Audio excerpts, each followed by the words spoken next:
I remember thinking to myself, man, I got this submission. Do I really want to crack this armbar? Do I really want to break this guy's shoulder? He's got his wife with him. He's got his kids with him.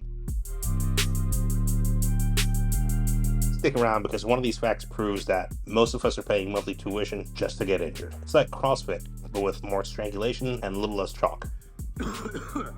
All right, let's start with the big one. Getting a black belt in BJJ takes anywhere from 10 to 15 years. That's longer than med school, law school, or your neighbor's third marriage. Oh my God. By the time they finally tie that black belt around your waist, your friends have bought houses, had kids, maybe even retired. And you're just out here proud that you finally learned to pass the spider guard without crying. It's often called the PhD of martial arts, which makes sense because most martial arts give you a black belt in about 3 to 4 years. I got my karate black belt in I think 2 years. And here's the kicker. Only about 1 to 3% of people that ever start jiu-jitsu ever make it to the black belt. So if you've made it even halfway to black belt, that's even more rare than people that complete marathons. Except instead of metal, you get arthritis. Yes. Fact number 2, let's talk submissions. Statistically, the rear naked choke finishes about 30 to 35% of all BJJ matches. That's crazy. It makes sense though. When you're behind somebody, you've got leverage, you've got control, you've got a little bit of time, and the other guy can't see your smug face while you're choking him. And let's be real, it's really hard to tough out a rear naked choke.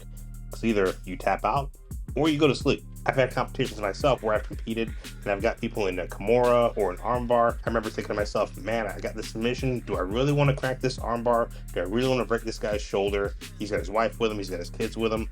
You know, is it really worth it? But that's different when you got a rear naked choke. You can sink that thing in and let whatever happens, happens. Because when your oxygen gets cut off with a rear naked choke, you tap faster than a teenager searching for Wi-Fi. And here's another interesting fact for you. In 2026, we're on the way to 2,000 subscribers. So don't forget, every like, every comment, every engagement helps us spread the word. Thanks for watching. Let's get back to it. Here's a weird little fact that most beginners won't know.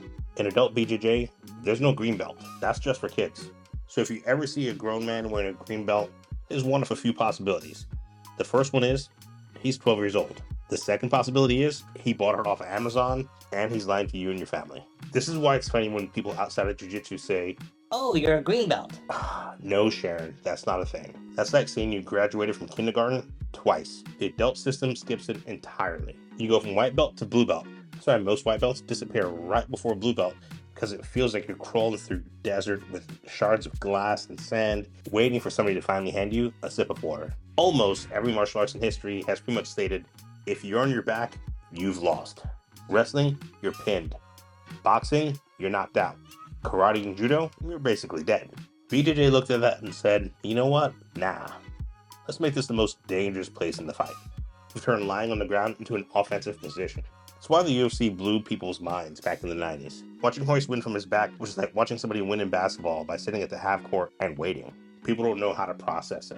And here's the best part. The guard isn't just about survival. It's its own ecosystem. Closed guard, open guard, spider guard, De La Hiva. I might even say there's more types of guards than there are Starbucks drinks. And just like Starbucks, half the names make no sense. When the UFC started, Hoist Gracie was 170 pounds soaking wet. And he was fighting guys 60, 70, even 80 pounds heavier. And he won.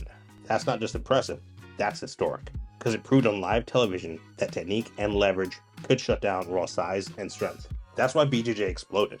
Every guy watching at home thought to themselves, wait a minute, I don't need to be able to bench 400 pounds. I just need to learn how to strangle somebody with my thighs. Ooh! Wow. One of my favorite things about jiu-jitsu is that it isn't just for the young and spry. Me, myself, I've been doing jiu-jitsu for about 20 years now. And my training does look a whole lot different than it did when I first started. But I'm still in the mats. And I have most of my knees left. Loads of people training into their 40s, 60s, even into their 70s. Helio trained in his 90s. That's beautiful because it proves that BJJ can be a lifelong practice. You don't have to quit when you're athletic prime ends, when you're no longer the strongest and most athletic person in the room. You just adapt. Maybe you're not doing barimbolos at 65. That's okay. But you can still definitely hold somebody in mount and whisper, I've paid taxes longer than you've been alive. But here's the honest part. Longevity doesn't mean injury-free. It means you learn how to train smarter, pick safer partners, and accept that ibuprofen is now your co-pilot. If you're over 40 and still rolling, congratulations. You're basically the Tom Brady of middle-aged hobbies. Thank you guys for allowing me to live my absolute dream. All right, it's time for the injury fact. A big study found that in training, the injury rate is about 5.5 injuries per 1,000 hours of training. Doesn't sound too bad, right? But in competition, it gets worse. It skyrockets to 56 injuries per 1,000 matches. Translation, BJJ is like paying rent. Competition is like betting your rent money on roulette. Either way, you're broke. The most common injuries include the knees and the shoulders. Basically your hinges and your coat hangers, which is why every BJJ practitioner moves like a squeaky door after a few years. But there is value in knowing this. BJJ is dangerous if you're reckless. It is way safer if you are thoughtful. Pick good partners, tap early, and don't ego roll. You can keep training for decades. Otherwise, you're paying the tax with your ACL. So yeah, BJJ takes forever. It wrecks your body, and it makes you obsessed with pajamas and choking people. But here's the truth.